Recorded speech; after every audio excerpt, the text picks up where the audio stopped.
Kazan gelip vurdu açan tüfeğimi, çekti her arzumu her dileğimi. Ben o yara ölmüştüm öldüreyimi, etti beni tenha etti. Hesreti geldi sancılan tutuldu, sevincim az derdimden çok oldu. Gözümü yumup açıp gördüm yok oldu. Ömrüme yaş mı geldi gitti geldi. Sen gidenden yağmurdan bir yağışlar, İnanmıram Allah senin bağışlar.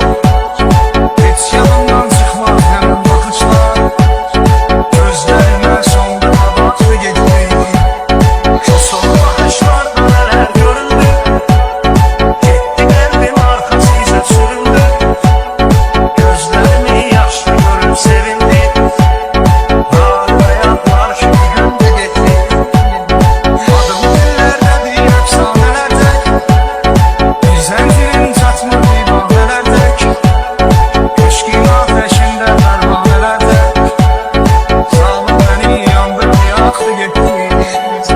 Ben bu dünyalar ne derse